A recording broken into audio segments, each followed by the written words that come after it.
लाखों संगठन के ऐसा कार्यक्रम चलाने के बाद भी इस देश में मूल निवासियों की समस्याओं में कोई कमी नहीं हुई है। चाहे वो जाति की समस्या हो, संवैधानिक अधिकारों के हनन की समस्या हो, गरीबी की समस्या हो, दिनों दिन बढ़ती जा रही है। जब यूपीए गवर्नमेंट था उस समय सरकारी आंकड़ा है 29 करोड़ के आसपास गरीबी रेखा थी। नेक्स्ट गवर्नमेंट आई उनकी 5 करोड़ प्लस हो गया। तो गरीबों की संख्या लगातार बढ़ते जा रही है। संविधान का जो प्रोविजन है आर्टिकल 38, जिसमें इकोनॉमिक जो आर्थिक असमानता है उसको दूर करने की बात कही गई है, लेकिन सरकारें आ रही हैं, संगठन लाखों काम कर रही हैं, उसके बाद भी समस्या दूर नहीं हो रही है। बाबा साहब इसका वार्न किए थे कि एक समय ऐसा आएगा ये संगठन समाज में ऐसे मनोस्थिति पैदा कर देंगे कि लिखना पड़ेगा कि महापुरुषों से सावधान, क्योंकि सारे संगठन महापुरुषों का फोटो लेकर के अपनी पूजा करवाने में लगे हुए हैं। तो ये स्थिति, ये गंभीर चिंतन है। भामसेप ने इस बात को समझा और संवैधानिक तरीके से, लोकतांत्रिक तरीके से लीडरशिप पैदा करने की प्रणाली, सिस्टम डेवलप किया है। कोई भी संस्था आप देखते होंगे व्यक्तियों से उनकी पहचान होने लगी है।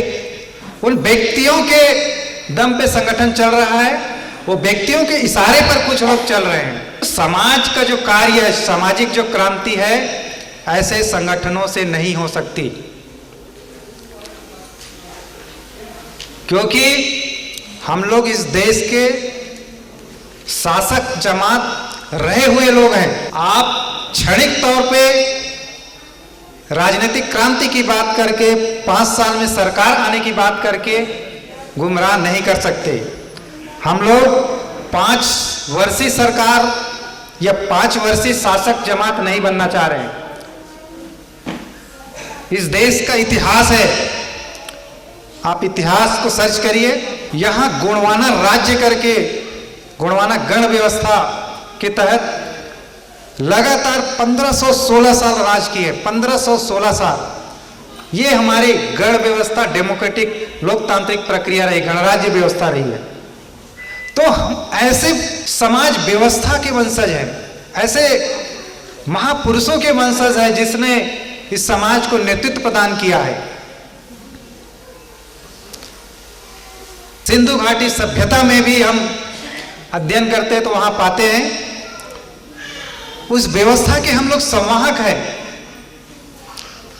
उस समय भी सामुदायिक व्यवस्था, संसाधनों को व्यक्तिगत कब्जा ना करने की व्यवस्था, ये सारी व्यवस्था उस समय संचालित होती थी। और उस व्यवस्था को जब तक हमने समाज जीवन में कायम रखा, हमारी शासन व्यवस्था चली है। साथियों, जब तक हम लोग इतिहास को नहीं जानेंगे, हम समाज में सही तरीके से प्रबोधन नहीं कर पाएंगे। और ये सत्य है, बाबा साहब कहते हैं कि देश में जब तक सामाजिक क्रांति होगी नहीं होगी, राजनीतिक क्रांति नहीं हो सकती।